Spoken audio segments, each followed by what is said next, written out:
Okay, welcome to everyone attending today. I am Melissa Stewart. Most of you have communicated with me through the membership process. Welcome to HathiTrust. Our new members attending today, especially Union College, Macalester College, and Virginia Commonwealth, who are our newest members. We also have George Mason University, Claremont Colleges, DePaul University, Texas Christian University, and Southern Methodist University, who have joined in just the last 6 months. So welcome to you for joining today. Today we are going to hear presentations from HathiTrust Executive Director Mike Furlough, Collections Services Librarian Angelina Zaytsev, and our Director of Services and Operations, Sandra McIntyre. I wanted to, oh, there we go, thank you. So if you've noticed, I have, everyone has joined muted and your camera's turned off upon entry. That's just, we found easier for us. When we've done these webcasts, it just avoids any distractions. So we're going to control the video and audio on our side. We are recording this session today, so we will provide a link to the recording and the slides to all of you to share with any of your team who may not have been able to attend. If you have questions, you will see on the right side of your screen, you should see a chat window. If you click on that, type into the chat window. I'll be monitoring the chat window throughout today's presentation. And then when we have time for questions, I will read people's questions for the team to answer. That way we not only have, we are able to, great, yes, the chat window. And then we can have those answers recorded on the recording as well. So I guess if everybody's all ready to go, Mike, you can take it away. Okay, thanks. Melissa, just a quick check. You can hear my voice fairly well here? My audio is good? Okay, good. Yes. So welcome, everybody. I'm really pleased to have you all with us through the wires, the intertubes. I'm Mike Furlough. I've probably interacted with at least a few of you as you've come on board. And I just want to say again, thank you for joining HathiTrust, and thanks for your interest in our work, and thanks for being here today. We're going to talk we've got up to an hour. We're going to spend this time together talking through a few specific topics. And as Melissa said, we want to make sure you get your questions answered. So we're going to pause throughout this session to give you time to give us time to respond to your questions. Feel free to type in a question at any time, as Melissa said. I'm going to get us started by talking a little bit about the history and the structure of the organization, just to make that a little bit clearer for you and to give you a groundwork for hearing about other activities that we have. So Angelina will join us then and talk about collections, then continue on to talk about specific member services and activity. I'm going to come back and talk about some major cooperative initiatives we have underway. And then Sandra will join us at the very end to kind of give us a preview and a picture of where we are going in the immediate near term. So let's get started. One thing I just want to say, I think when we started putting these webcasts together, we felt like we needed to give everybody an opportunity to kind of address this question. And I don't know what the answer to this question is for you. It's always going to be particular to your circumstances, but I want to make sure that you have an opportunity to think about this today, and at the same time, and then ask us any questions that arise from that. So the organization, I wanted to start at the very top level and talk about the mission of the organization. Really, we have the same mission that your library probably does. Maybe it's stated in very similar ways. We're here to collect research and scholarship, make it accessible, and preserve it into the future. And when we do that, we have a number of other activities or corollary activities that are underway. And I've listed a handful of those underneath here, and we'll talk about just about all of these at some point throughout our conversation this afternoon. From the mission, I then want to emphasize what we are. Right, we are an organization. A lot of us may have really heard about HathiTrust as a digital library, and yes, it is that. And in fact, digital preservation is at the base of everything that we do.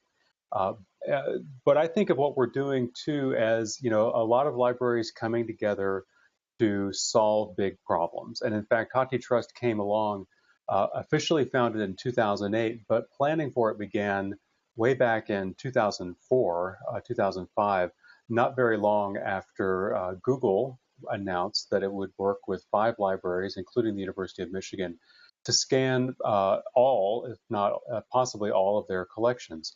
And many other libraries joined very quickly onto that, and it presented a big challenge. And the question for those libraries was, how can we preserve this data, this digital content that's being created? We own the books. We've secured an agreement with Google to make use of these materials for ourselves. But how are we going to manage that? And so Michigan stood up and said, we've got this problem. We can work on it together. We will take the lead in developing infrastructure if others can come to work with us. And that's really how we got started. So HathiTrust officially founded in 2008 by University of Michigan, the other members of what is now the Big Ten Academic Alliance, and the libraries of the University of California. I think the other thing I would say is we start with one big problem, we start to knock that off, and then we begin addressing other problems. And very soon we begin to identify new opportunities and new questions we can ask. And that's the story I want to tell today. So a lot of you have joined HathiTrust for various reasons. I wanted just to cite a few that we often hear from members. And the biggest one and the most kind of like the highest level one is this idea that we're creating a collective future, right? We're creating a common good. We're creating a common good that serves users worldwide. But at the same time, we're also doing it with the interests and needs of our member libraries in mind. So, one thing that you're often doing by joining HathiTrust is leveraging existing collections. You might choose to digitize and add those to HathiTrust, or you might just be looking for ways to enable digital access to certain parts of your physical collection that may already be digitized. This would certainly benefit your students and your faculty, but there are many other reasons, and often what we hear from individuals is that they really appreciate the opportunity to work with people on some big challenges that they wouldn't ordinarily get to address. So this is our membership. I believe it is, yes, I just wanted to double check. It is accurate as of today. Melissa wouldn't let that go. So thank you all for joining. We have 120-ish members. I lose count. And of that, 4 of them are from Canada. We have 1 in Australia, 1 in Beirut, and also 1 in Spain. But for the most part, the membership is North American and United States based. I believe someone from Calgary was going to be on this webcast. So if you are, I'm waving my hand at you and thank you for joining us. So the next point I want to make about this membership is that we really rely upon rely upon your distributed expertise. And there are certain aspects of our infrastructure and our services that 4 institutions play a major role in providing. So Michigan initially took the lead in launching HathiTrust, and it's still to this day the administrative host for HathiTrust. So the 4 of us are speaking to you today from a secret location in Ann Arbor, Michigan. But Michigan is also the host for major preservation and access repository infrastructure. There's a mirror site at Indiana University. Indiana University, along with the University of Illinois, plays host to our research center, about which more later. And then California Digital Library in Oakland is responsible for the applications and services that manage all of our bibliographic metadata. And they do that through an application called Zephyr. So our goal is to identify new opportunities in the future that other institutions might play a leading role in developing. But throughout the years of HathiTrust and throughout your membership, you'll find there'll be many other ways to participate. Now, because we're a membership-based organization, we take pretty seriously this idea of transparent governance. So although I work at the University of Michigan, I'm really accountable to the membership, and I'm accountable to the membership through the Board of Governors. The Board of Governors is 12 individuals. 6 of them are elected. We elect 2 each year, at least 2 each year. We also have 6 members who are appointed by the founding institutions. We have an executive committee that is a group that I meet with monthly to kind of take care of business, and the board meets quarterly throughout the year.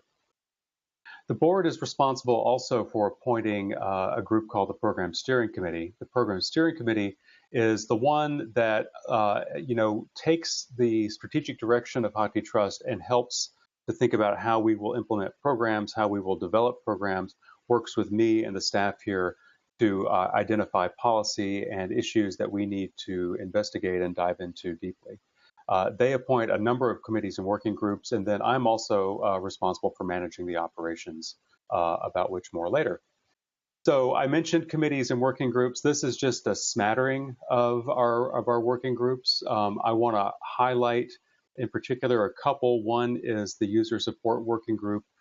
That's a working group that Angelina manages, and we have over 20 individuals at different institutions who really are frontline reference librarians for us. They respond to queries and queue up help requests for us through the user support working group. So really, really important work. And the last thing I want to leave you with before we start taking your questions is just a few things about our assumptions. You're really emphasized here that we are a cooperative, and so therefore what we do as HathiTrust has to align with the organization. And that's a challenge to do when you have so many different interests represented. But I think that we've succeeded so far in ensuring that our mission and our purpose really does serve the interests of the whole partnership. There are some other things that I keep in mind as we start working into the future. One is that we try not to duplicate effort if possible.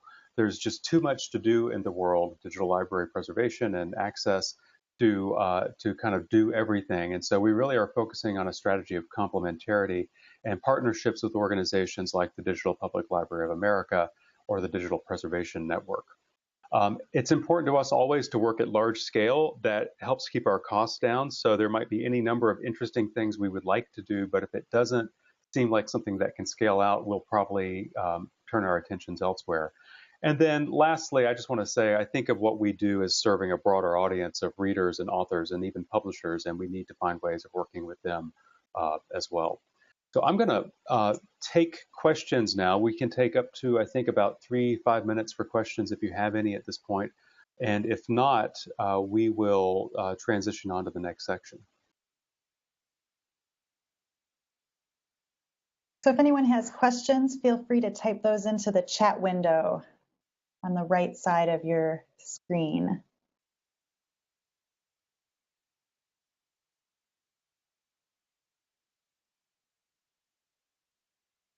Not, I'm going to go ahead and stop sharing so that Angelina can start taking control of the presentation. Here is one. What are some examples of programs? I'll talk about a few of these at the end, but one would be our shared print program. Another would be our program of digitization and expanding access to federal documents. We also have some investigations underway looking at metadata strategy and use and also quality that may yield other programmatic efforts, but we're not quite there yet.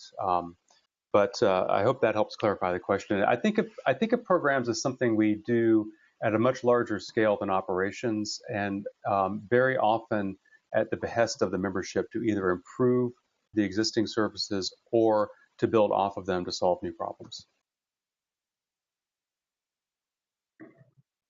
I'm going to start sharing my screen, but if any other questions come up.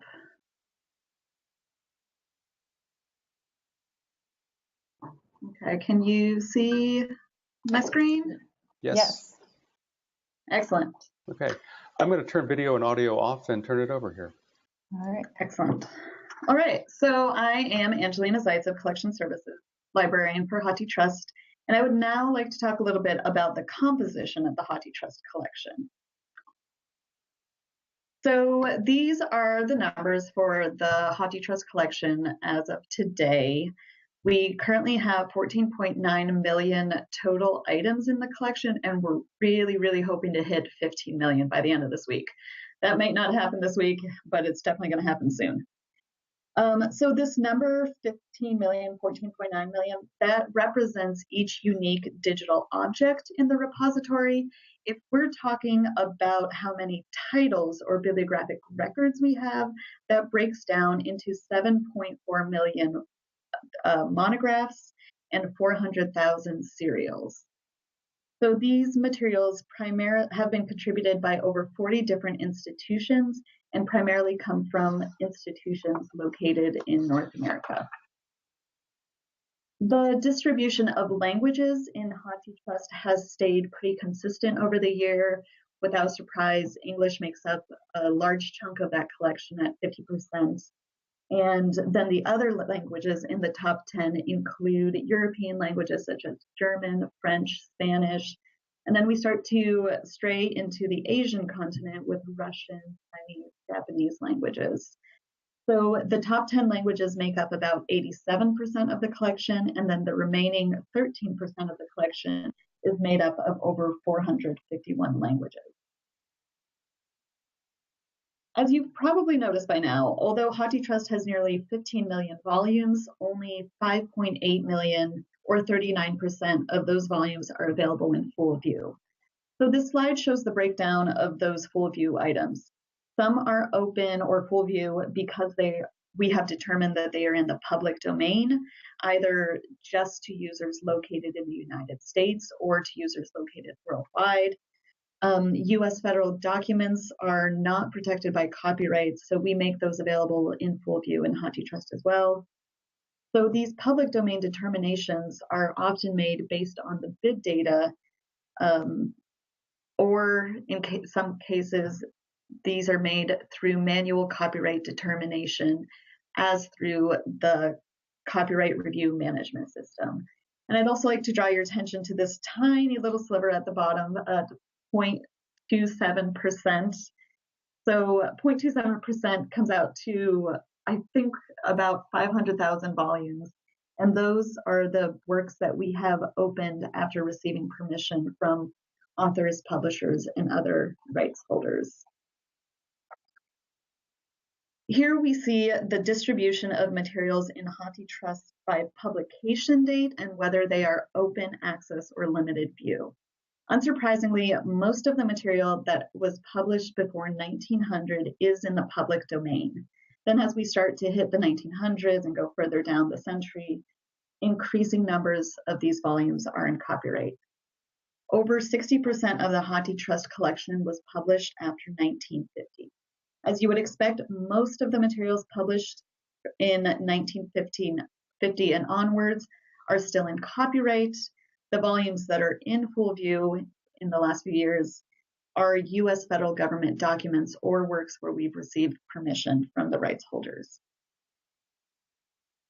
And we also just like to throw this slide in here to show you the wide variety of works that are accessed through HathiTrust. We typically see a lot of usage by the general public as well as by researchers and scholars. So number 3 on this list, Quicksand by Nella Larson. We always like to call out attention to that novel because it has consistently been in our top 10 titles since 2012. We think it's probably being referenced in AP English classes or something like that. And if you're interested in learning more about usage statistics, I would recommend this blog post that was just published earlier this week entitled 14 million books and 6 million visitors, and it describes the growth of the HathiTrust collection and usage in 2016. We are also able to and happy to set up librarians and staff at our member institutions with access to our Google Analytics profiles so that you can dig into that even further. So Melissa, I want to check if there are any questions. Any questions for Angelina or for Mike based on his previous? All right, I'm not seeing any questions yet. Okay.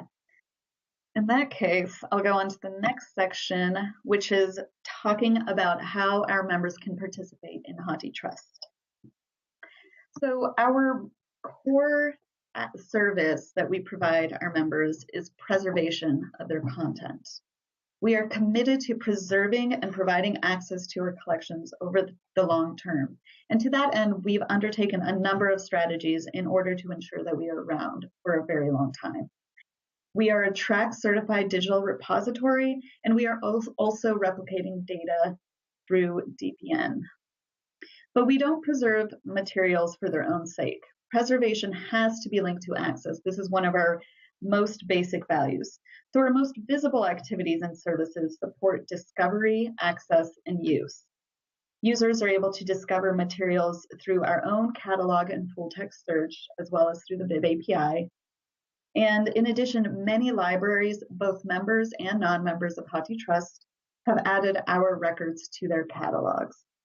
Our records are also included in major library discovery services such as Summon, WorldCat, and DPLA. So once a user finds relevant content, there are many factors that go into the access and use policies. So anybody, anywhere is able to go to our website and read public domain and open access works through our interface. In addition, all users are also able to search across the full text of all of the books in our collection, regardless of whether they're full view or limited view. We also offer a number of services to support text and data mining, primarily through the HathiTrust Research Center, and Mike will be talking a little bit about the HTRC in a shortly. But independent of the services offered through the HTRC, researchers are also able to request and receive data sets for their own use and analysis. So in addition to being able to take advantage of the access services that are available to everyone, members get a few other options. About 97% of the HathiTrust collection has full download restrictions on it, which have been required by our contributors or by the digitizing vendors. For those materials, only members are able to download the full PDFs of public domain and open access works. Non-members can only download those materials one page at a time. We also offer our members access to copyrighted content for their users with print disabilities. So this means that users with print disabilities are able to access everything in HathiTrust, regardless of the copyright status. This is a mediated access service at this time. So a staff member at one of our member libraries has to register with us. And then when they receive a request from one of their blind or print disabled users, they go into the HathiTrust interface, download the book for their user, and distribute it back to the user. And then members can also receive access to copyrighted materials through the preservation replacement service. Another way to participate in HathiTrust is to deposit your scanned content into our collection. We have different processes in place depending on whether it was scanned by Google, the Internet Archive, or it was scanned locally on your campus, or perhaps you contracted with a vendor to do the digitization. For all of these different types of content, 3 things must happen before we can successfully ingest the content. There is some documentation that must be submitted, as well as bibliographic metadata and digital content must be submitted. Locally digitized content has typically been the most complex to ingest, often because content has been prepared to varying specifications that may not meet our requirements.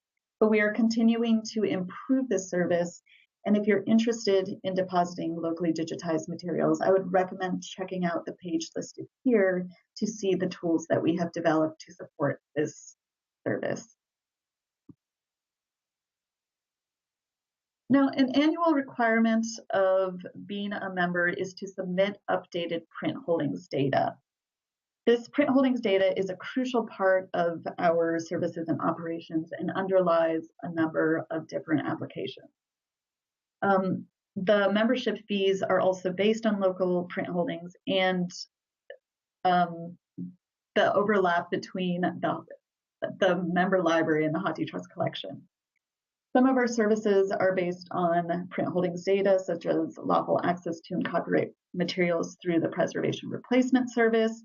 We also use the print holdings data to do analysis across member libraries and across the HathiTrust collection in order to drive decision-making about shared print and in order to select materials for scanning, as through the FedDocs program. Members can participate in the governance of HathiTrust in a few different ways. Serving on working groups and task forces has the most impact on the policies, strategies, and operations of HathiTrust. Mike has talked about some of the existing working groups. The annual member meeting is another opportunity for partners to engage in conversation directly with the Board of Governors, as well as to network with other members. During this event, updates are provided on the current status of HathiTrust and of existing initiatives, and you can also provide input and express any concerns.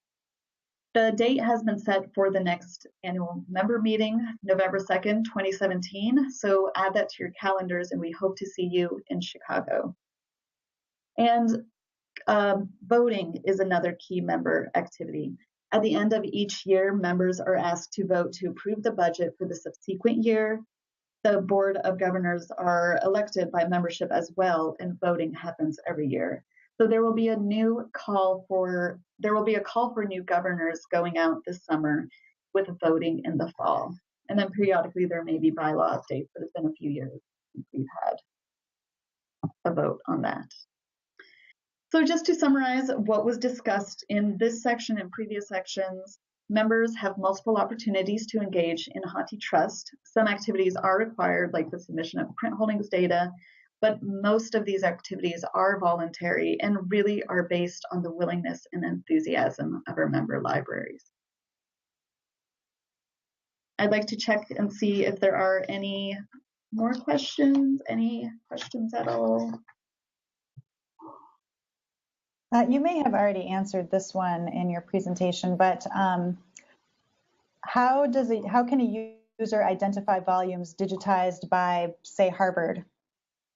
So when you do a full text search or a catalog search, and you're looking at the search results, in the left sidebar, there are a number of different facets, and you can you can filter your search results by the facets.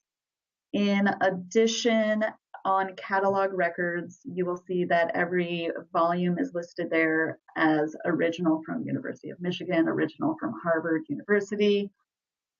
And finally, the third way that we indicate who contributed materials is that we provide watermarks on the pages of all of our content. So when you are looking at stuff in the collection, you should see at the bottom of each page who it was digitized by and what library it comes from.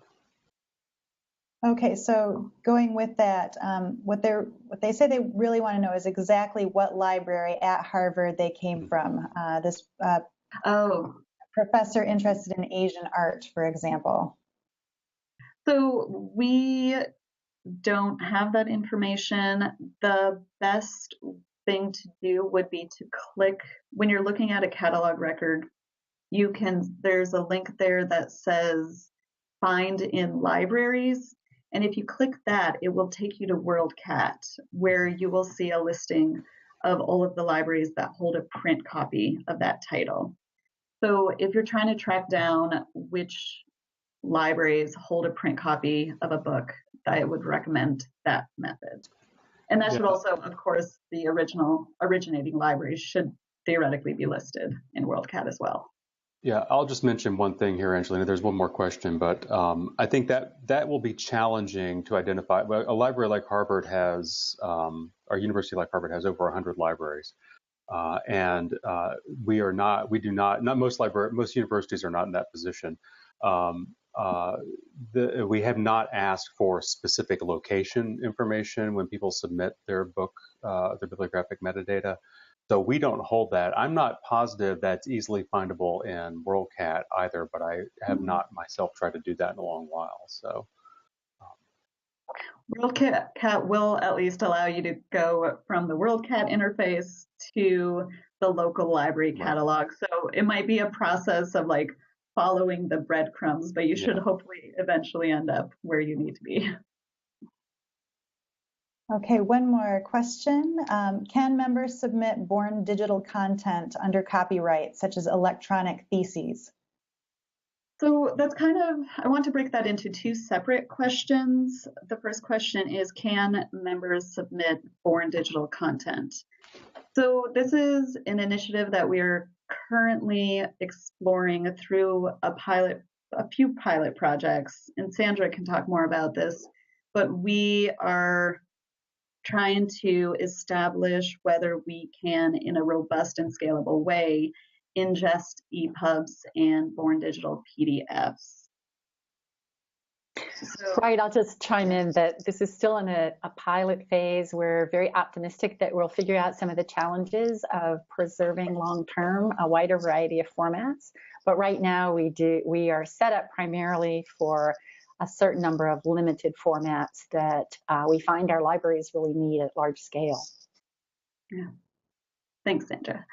And then the second part of that question is, can members submit copyrighted materials? And yes, certainly we can accept copyrighted materials into the collection.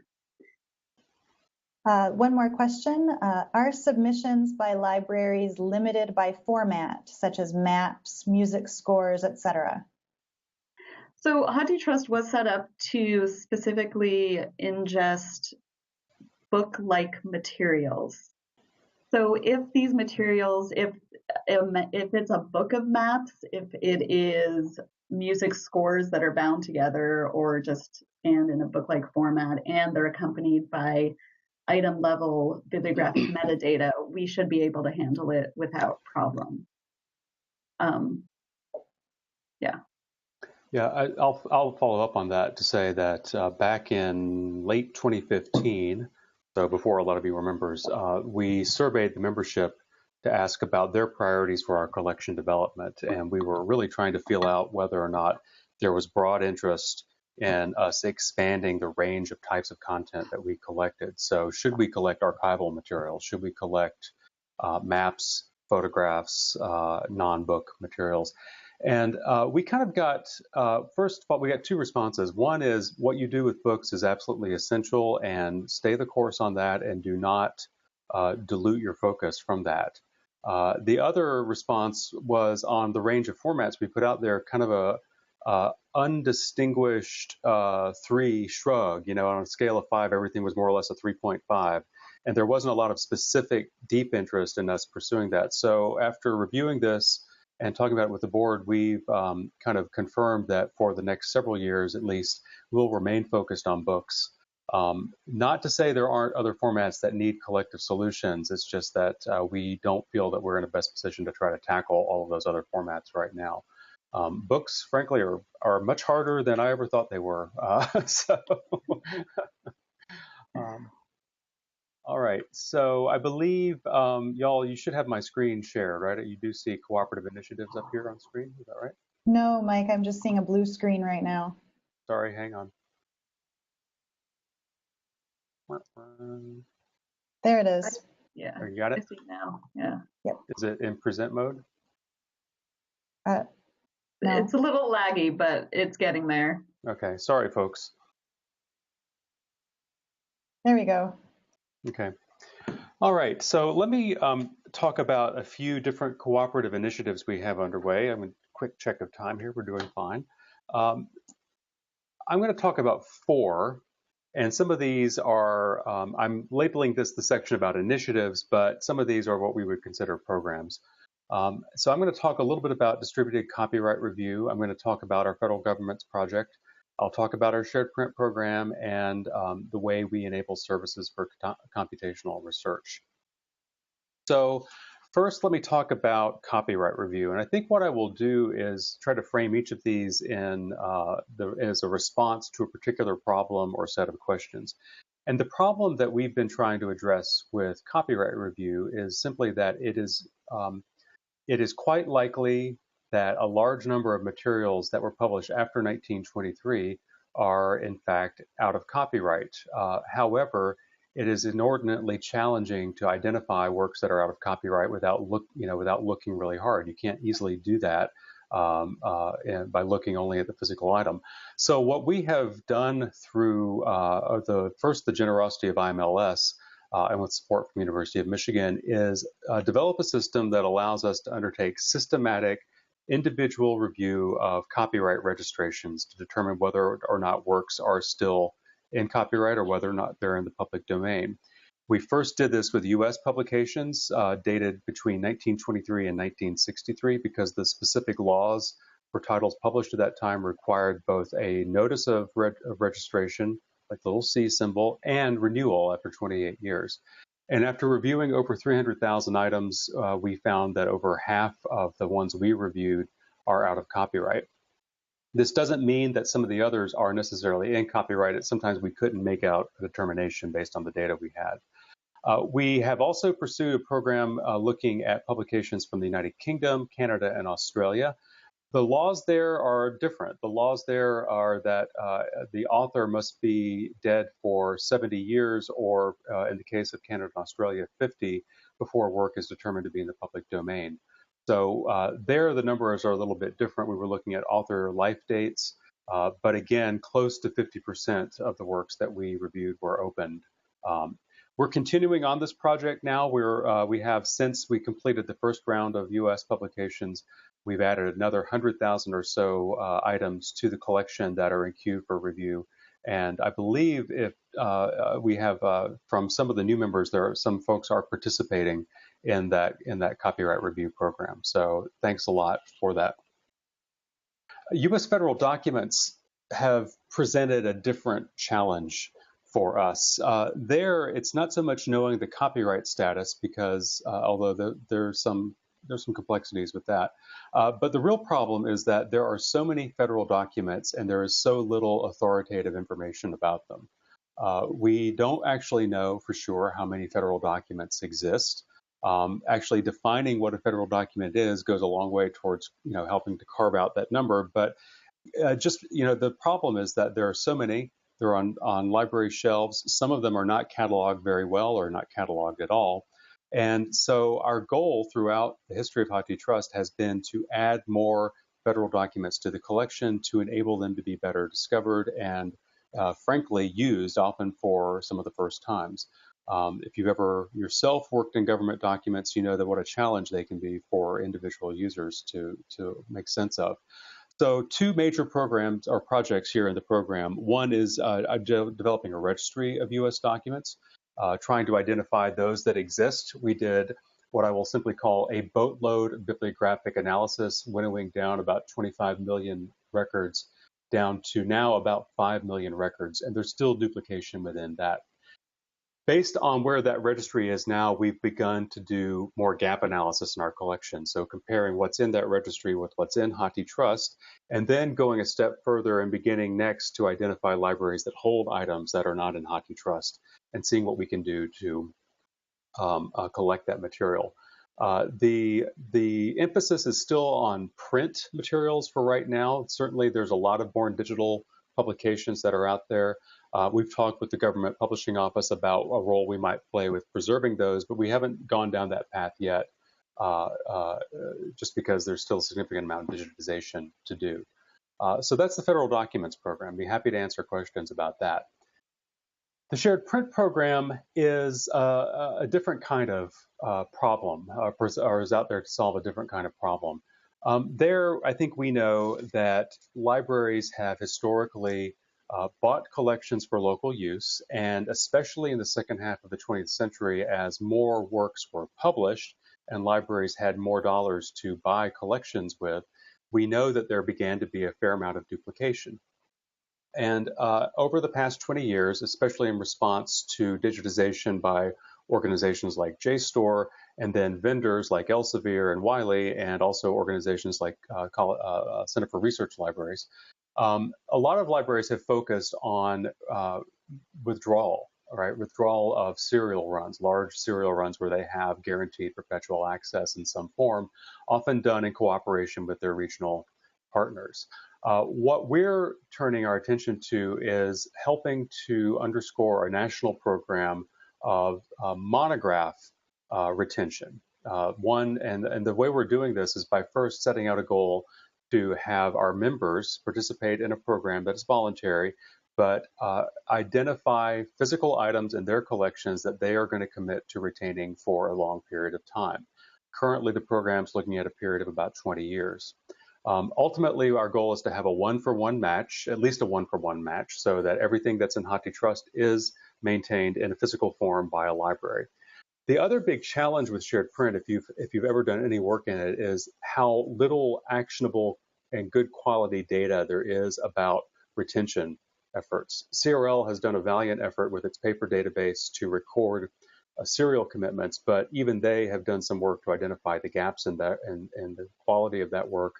Right now, many libraries have begun retention programs for monographs, but there is no simple, easy way to disclose those retention commitments. It's challenging to do in WorldCat. There are not other knowledge bases at the national level. So our real goal here is to develop infrastructure and services that can help libraries make such commitments in a public fashion, make that data discoverable and actionable for other libraries to begin to make collection decisions on. This is an enormous program. I think it's one that strikes people as a little bit strange because we're supposed to be about digital preservation. But I think what the membership has said through this program is we really need to link digital preservation to the physical stewardship that we have a responsibility for. So be happy to answer questions about this. It is really an ambitious program. And the last cooperative effort I want to talk about here is probably not so much about a problem, but about exploring an opportunity. So when we began digitizing collections from libraries at such a large scale, it really opened up the door to new kinds of research. And we use this really interesting term called non-consumptive research to refer to what is ultimately about text and data mining. Non-consumptive research is a lawyer's term for research that does not involve reading of text. And it was coined because what we aim to do here is enable computational analysis on the entire collection without regard to copyright status. As Angelina told you earlier, copyright restrictions limit what we can display to individuals and to member libraries, but fair use permits us to do full text search, and it permits us to do text and data mining. So the HathiTrust Research Center was proposed back in 2010 and launched in 2011 at Indiana and Illinois. Those two institutions have complementary expertise, Indiana on infrastructure and high-performance computing, Illinois on digital humanities and informatics. Initially, a lot of the funding came from research foundations, but HathiTrust has been supporting the Research Center with funding to operate specific services, and certainly Indiana and Illinois contribute in kind as well. I will just call attention to a few things here. There's a lot that the Research Center does, but one simple way to see a little bit of what is enabled is the analytics portal. The analytics portal is a place where you can go. You'll need to create an account. You'll have access to subsets of the HathiTrust collection and the ability to create your own subsets. You'll have the ability also to analyze those subsets using pre-developed tools there. The goal is to add more such subsets and more such tools over time. Also, the analytics portal will become the location by which we make secure computational access available for in-copyright research. Still hardening the infrastructure on that, but we're able to do some work within copyright text mining now. I'll want to mention that sometime in March, the Research Center will announce a next round of something they call the Advanced Collaborative Support Programs. ACS is an open call for proposals where individuals or teams can propose a research question, a research project that would benefit from focused use of the HathiTrust corpus. And what comes with this program is guaranteed staff time, consultation, and help from the Research Center to help develop those projects initially. So in many cases, these are little pilots, And those pilots are anticipated to go on to be much larger research programs. I'll just cite a couple of examples of these to give you some sense of what these look like. The one on the right of your screen here from Michelle Alexopoulos at University of Toronto is one focused on technology diffusion, how technology emerges in one field, how it evolves and transitions to other disciplines over time. And while Michelle has done a lot of analysis of bibliographic data to explore this, what she's doing now is full content analysis to identify ways in which those technologies are present in other disciplines, even if they're not the main topic of the book. Matthew Wilkins' project is also interesting, kind of trying to solve the problem of deriving place names from the entire HathiTrust collection. Started first with a subset of 10,000 volumes. But the challenge of deriving place names, if you know anything about this, is considerable. How do you distinguish Charlotte from a character in a novel from Charlotte, the city in North Carolina? So some fascinating work there.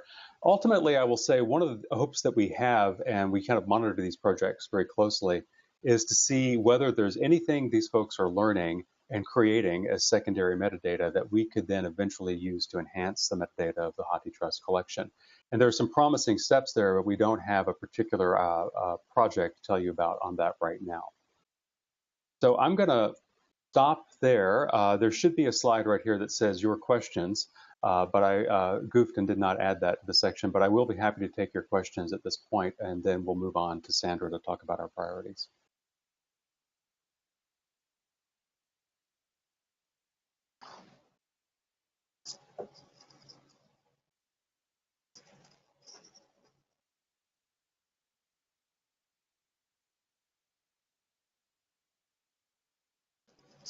Not seeing any questions. Not seeing any questions right now. I'll go ahead and share my screen then. Please do. Let me stop sharing.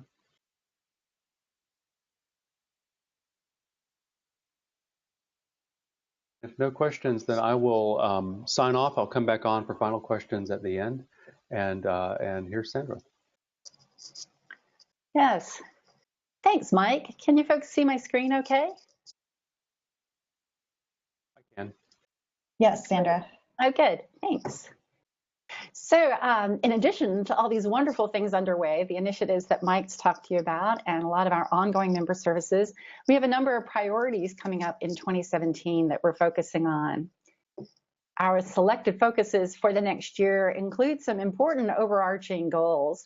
We're going to be optimizing our core preservation and access operations for accelerated growth. We need to look at a lot of the resources that we have available and make sure we can keep expanding to meet the needs. We want to provide additional value in response to your voiced needs, and we want to assess what's next for our collaborative work as we look at how HathiTrust can continue to have a large impact in our library environment. So as we optimize for accelerated growth, we have a number of different objectives here. We're communicating across all the HathiTrust sites, wanting to do a better job of that so that we can leverage tools and resources that we have at the different parts of our distributed network. We're updating our operational policies, taking a look at service principles and articulating those more clearly. We have an ongoing process of smoothing the workflows for all of our processes. And we want to improve this year our tracking and our transparency for how we work in our regular operations and how we work on developing new functionality to provide our users. This will all require us to plan for additional staffing growth, and we have ongoing improvements that we need to make to our entire set of tools. We're expanding access in response to member needs all along the way, though, and as Mike mentioned earlier, we have our collections committee did a priorities analysis in 2015, and we're wanting to make sure that we follow right in line with what members have told us they need. So some of the main things that we're working on this year include improving our service for users with print disabilities. We have a really exciting collaboration with the National Federation of the Blind that we're starting that I know will improve our sensitivity to those needs and our ability to expand our access for users with print disabilities. We're exploring more text formats, as we talked about earlier. Some specific ones include PDFs, EPUB files. We hope to also take a look at DAISY files, those files for reading books aloud. And we'll be looking at, we are looking at improvements in content quality and metadata quality through a variety of different efforts, including a quality assurance and standards working group and its activities. We also want to look at improved ways to analyze our collection, to know what's there, what's missing, and where we need to go next with growing the collection. In addition to those voice needs coming out of that survey, we're also looking at additional program priorities, including how to identify collection development priorities. Where do we want to go with additional collection development beyond our almost 15 million currently? How do we want to improve our contributions workflow to make it smoother for you and other members to give us your materials, to bring those on board into HathiTrust and make access available? We're continuing and refreshing our copyright review program, updating it with a new state documents program and a U.S. documents, U.S. 1923 to 63 program. And we hope to improve our preservation replacement access, that's Section 108C access for lost, brittle, and missing materials. Beyond that, we need to assess what's next and how are we going to continue to improve the relevance of HathiTrust for our members. We'll be charting HathiTrust's future through a range of strategic visioning processes and engaging our membership with that. And we'll be responding with a services roadmap. We currently work to a 4-month improvement cycle, but we're starting to work now with looking out 12 months with a 12-month operations plan. And we hope soon to push that out to an 18-month and even a 3-year plan beyond that, to continue to show and to share what it is we're doing and where we're headed and how all of you can be involved.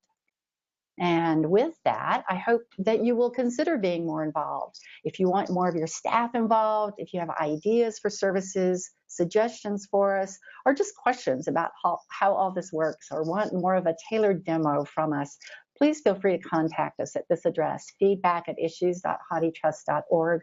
You can reach me or Mike or Angelina or Melissa or any of the rest of our staff through this. Someone on the user support working group will get back to you and send your message to the staff member or the governance person who can most easily answer your questions or respond to your suggestions. So I want to pause here and see if there are any questions on this section.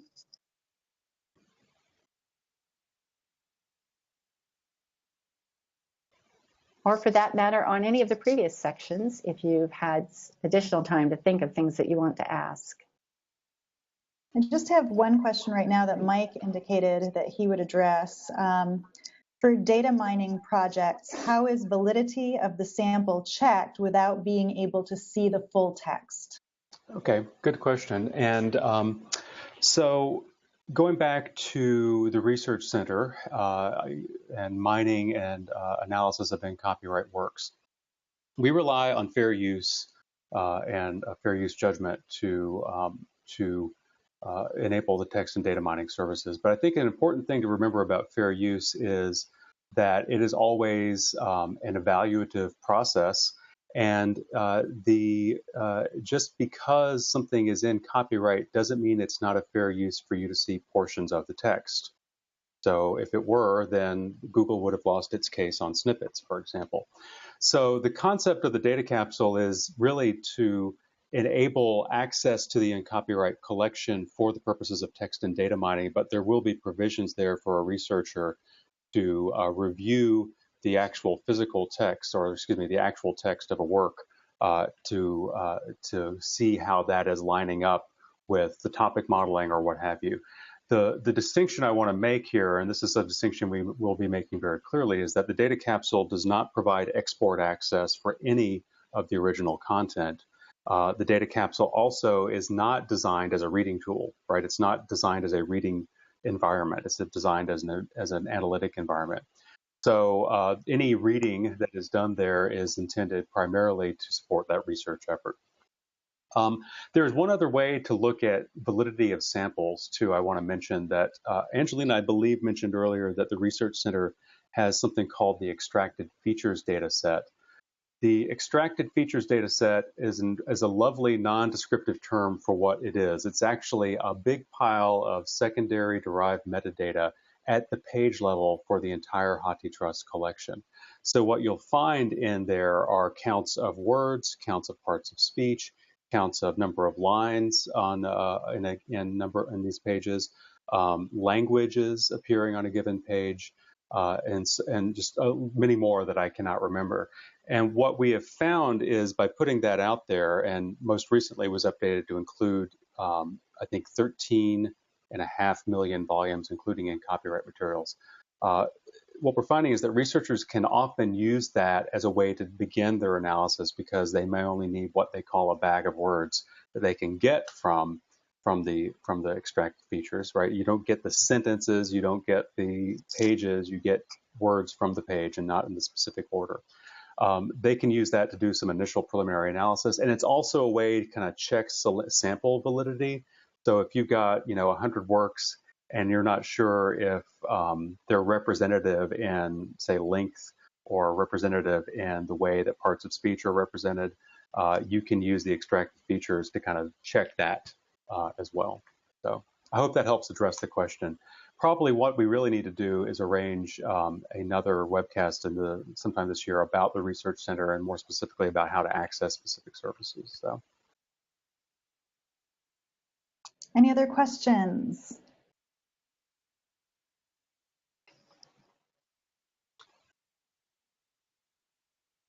If not, why don't we go ahead and take a look at the last couple of slides. Thanks, Sandra. Okay. So I'm going to leave you with this slide. This slide will be in the slide deck that you get from us.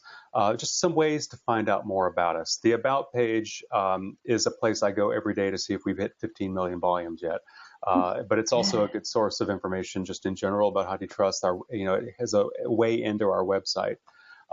There's a link also for resources and guides. What this links to is a page that includes LibGuides or other informational material that our member libraries have created about HathiTrust. So you can go there to nick things for yourself if you need to. We also put out a newsletter. We're back on a monthly schedule this year after a period of time where we were going bi-monthly, but we'll be doing these. You can access it online there. And if you write to that address, feedback at issues.hathitrust.org, we can get you added to the distribution list for the newsletter. We have a couple of blogs that we publish from periodically, and of course, we have to have a Twitter account and a Facebook account, and you can follow us at those locations. Can you go on? Yep. So I will take, and all of us will take any last questions you might have. We're coming right up on 5 o'clock Eastern, though, so I recognize some of you may need to sign off. Not seeing any more questions. Okay.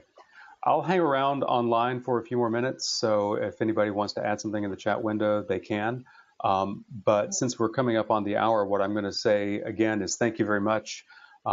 And you will be hearing from us, and we hope to hear from all of you. And thanks a lot. Wow, 15 from University of Calgary. Thank you. And our stats go way up. Thanks a lot. All right, I'm going to turn off the recording now.